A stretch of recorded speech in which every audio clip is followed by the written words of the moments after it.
Hi guys, so I haven't made a video in a little while because it's not always something that's easy to talk about, hospital, or even to think about. It can be quite mentally draining. So today I'm going to talk to you a little bit more about the experiences I had in there, and in particular some of the issues that they have in hospital and bed management, things like that. So I'm going to begin by talking to you about things called same day discharge.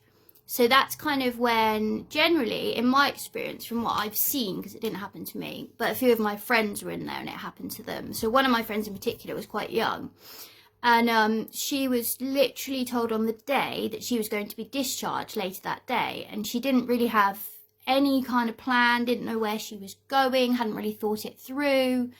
And it's kind of a shock, to be honest, when that happens. Because if you think about it, it's quite scary anyway. If you've been in hospital, you know, not knowing where you're going to go, not knowing what support you're going to get when you get out. It's quite a stressful thing to do to someone.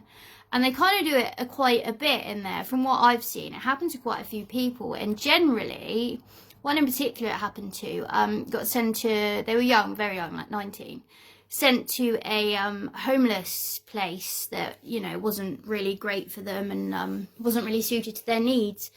And then they had a very, very bad incident and nearly died. Technically did die, and then ended up back in hospital not that long after. So yeah, it didn't really help, like either the same day discharge or a discharge of kind of lack of planning.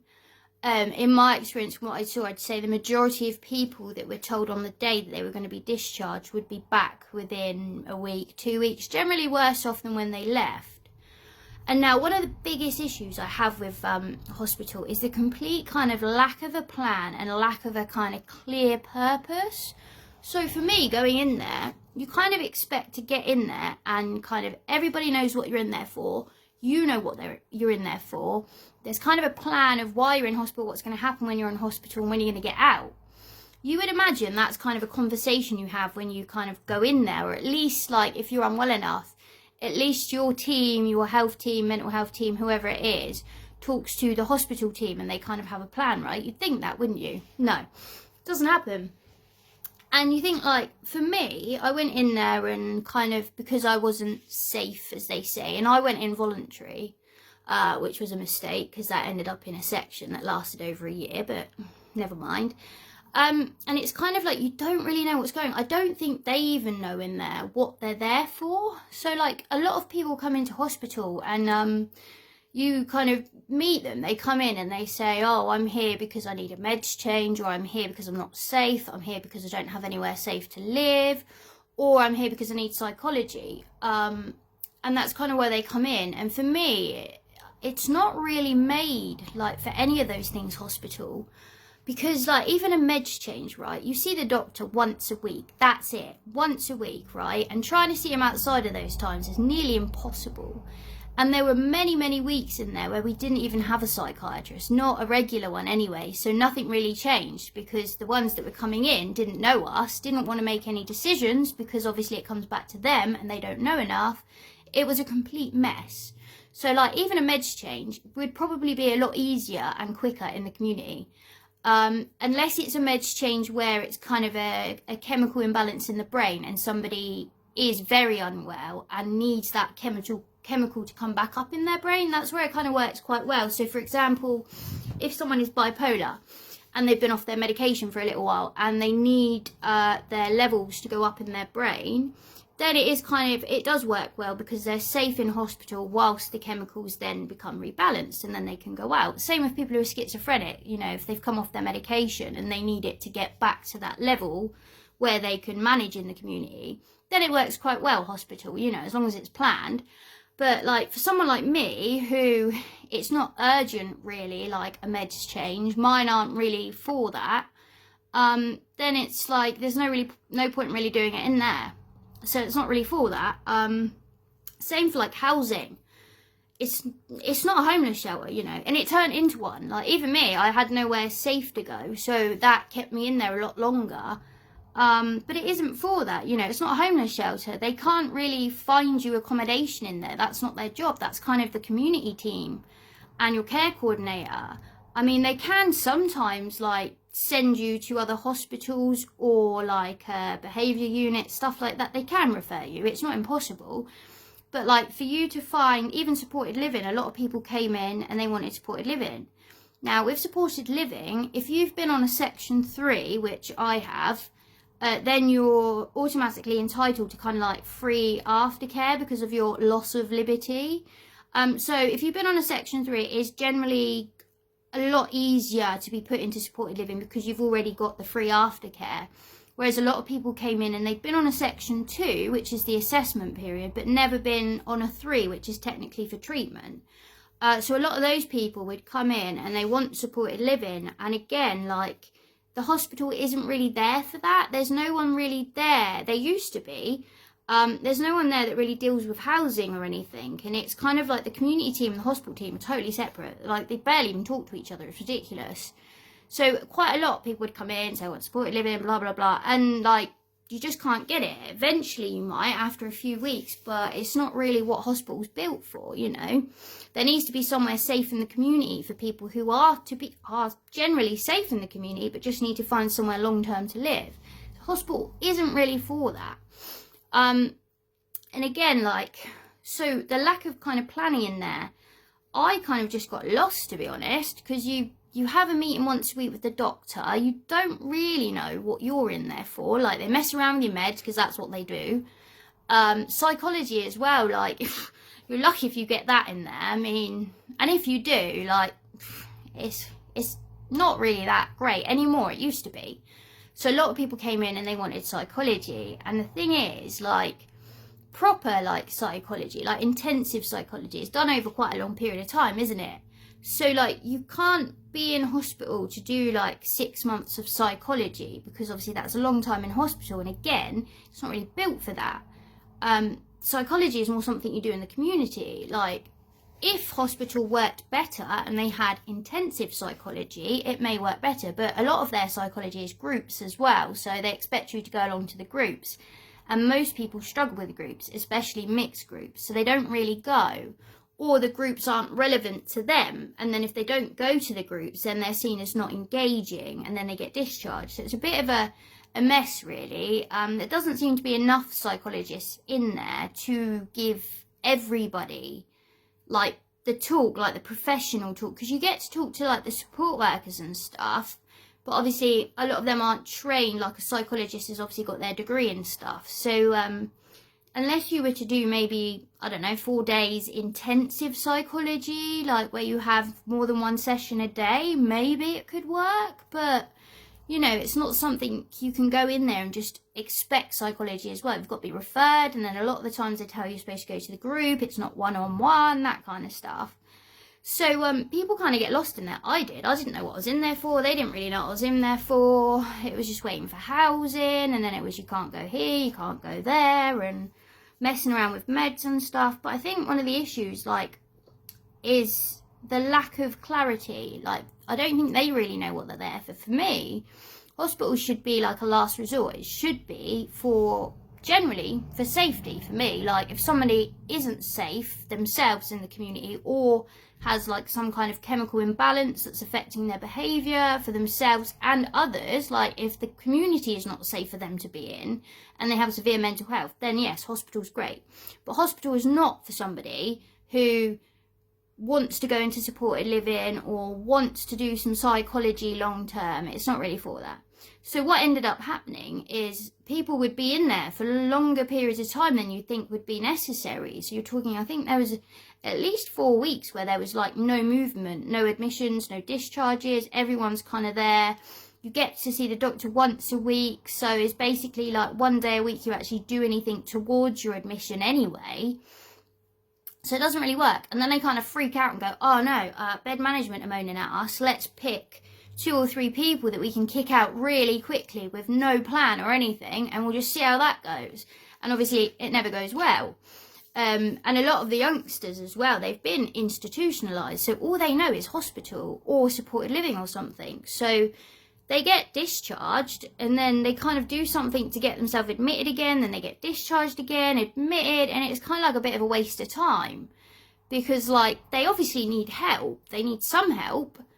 but it's not acute ward help that they need. It's more community based that they need, maybe more of a plan, more of a care coordinator, community team, that kind of stuff. So a lot of the times they would just kind of freak out and discharge people on the same day as well, with no notice. And of course everybody freaks out, and particularly the autistic patients would freak out because, you know, change. But I'm going to tell you about this one incident in particular, right, that cheesed everybody off. There was this really lovely lady in there. She was amazing. She was informal, so she went out a lot, came back a lot. And she was really nice because when I was on section, we didn't have a washing machine for ages. It broke, and the tumble dryer. And she actually took my washing to the laundrette for me, and brought it back, like, clean and dry. It was brilliant, because I hadn't been able to wash my stuff in ages. She was lovely, right? So she's informal. The doctor is saying that she's not safe to go home yet, and they wanted her to go somewhere else in the community before she goes home. So there's another place called Forest Lodge that they send a lot of people there, so it's kind of a step down from hospital, but it's still support and stuff. So the doctor had said that, but then the doctor went on holiday, and like, I don't know who it was that made this decision, like bed management or nurses, I don't know, but they started putting pressure on her to discharge herself, and they actually told her, people need the bed more than you. Like, people are more important than you. They need this more than you. And she was such a nice person, and they knew that they knew saying that would make her feel bad and make her discharge herself, even though she was told by the actual psychiatrist that she wasn't safe and she shouldn't leave yet, that there was a plan, another couple of weeks and she would go. But they start putting this pressure on her, keep telling her, keep having chats with her, keep saying to her, other people need it more than you, they're more important, you know, don't be selfish. And she was in tears. We were all in tears too, because we're telling her, don't leave. They've told you not to go. And a few of the support workers were also getting concerned because they knew she wasn't safe. And they started, like, speaking up for her and stuff. And it got to the point where she'd literally told them she's going to discharge herself. And all of us, we're in tears because we're worried about her. She's in tears because she doesn't want to leave. She's not ready. It's last minute. And she's been made to feel bad, like she's not as important as other people. It was a mess. Like, we were all so upset. And then one of the support workers actually, like, stood up and was like, no, we're not having this. Like, I think there was a couple of them. And they went and spoke to whoever it was that was going to discharge her and said, look, no. And so this woman then, in the meeting that she was going to discharge herself from, that they told her to do, right? So she didn't come up with this on her own. They told her to do it. In the meeting, she wants to discharge herself. They then turn around because the support workers have actually said to them, and then they start freaking out that they're going to get in trouble with the doctor or whatever. They then sectioned her so she couldn't leave the hospital. So they've put her through all this stress, right? That she needs to leave, blah, blah, blah, because she's a nice person, you know, and she agrees to it even though she doesn't want to. We're all stressed out. She's stressed out. And then the a-holes sectioned her because they didn't want her to leave then, even though they were the ones that told her to. So that meant then she goes backwards, right? So she's lost all her leave because she's just been sectioned, even though she was informal for ages. But now a new section means you can't go out until the doctor gives you leave. So all the leave she had before to go out for cigarettes, go to the shop, lost it. Because they'd put pressure on her to discharge herself and then decided, actually, you can't do that, we're going to section you now. It was ludicrous. And the emotional effect it had on her, she'd come so far in her admission to get, like, feeling better and better, more confident, emotionally, more stable, that kind of thing. This whole thing took such a toll on her, it set her backwards. She had a really bad incident that night and ended up the general hospital.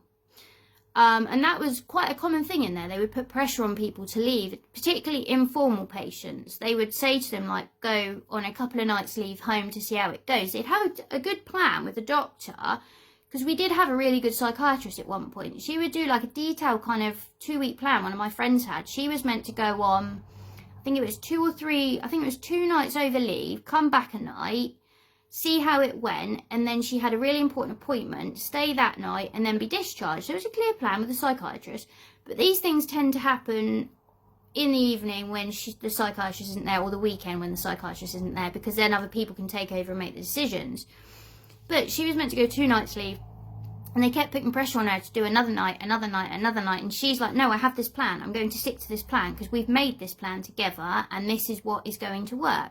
They put so much pressure on her. And then when she was actually on leave, they gave someone else her bed anyway, so she couldn't come back, which happens a lot for informal patients. Like, unfortunately, sometimes that does need to happen because someone comes in on a section and they have to take the bed, like if it's crisis or whatever, and then that person obviously on leave and informal, so it happens. But they put the pressure on her to stay the extra night anyway, and it was the way they did it, like the way they made her feel like other people are more important than you. You know, yours doesn't matter really because this person needs it, you don't really need it, you know, so it makes them feel like shit anyway, which is what they're great at in there. And it happens a lot, and it's such a mess because a lot of the times these people then end up back in there anyway, a lot worse off than when they were in there, because they're made to feel like this. There's either a same-day discharge or they're forced into changing the plan that's already been made with the doctor because somebody in the evening has decided to take it upon themselves to make the decisions, and it just affects people emotionally so badly. And it happens so much. And like, there are other things where there are quite a few times where if people started to complain a bit too much, they then got discharged. Like, I was probably the only person that was gobby in there that didn't get discharged early, only because I think of my section and the fact I had nowhere to go. If I had somewhere to live, they would have kicked me out ages ago because I was gobby as anything. But a lot of people who complained all of a sudden would be discharged like quite quickly, which is always quite amusing and totally unfair. But yeah, it's just one of the things in there. So the lack of kind of plan of like, what are you in here for? What can they actually do for you? Which, if you think about it, is not that much. Like, in terms of keeping someone physically safe, yeah, because you've got the staff around, you've got the obs. And like, in terms of just having someone to talk to, like the support workers, it's fantastic. But in terms of actual psychological therapy and treatment, not really. Like, ward rounds should be more than once a week. Definitely. I mean, that's just ludicrous. Because 6 days out of the week, you're not really doing anything there that's going to help you anyway. A clear plan when you get in there of how long you're going to be in there, what you're actually doing in there, what's the plan coming out. You know, it is quite simple. It's just kind of being organised, you know, because when you look at the mental health system and how bad it is, to fix it sounds quite overwhelming when you look at the huge structure and all the issues, but very simple things in place, even communicating between the community team, the hospital team. But generally they'll be like, we don't do that, it's the community team, or the community team be like, we can't do that, you have to go to hospital, don't work together. To me, it's so simple, but anyway.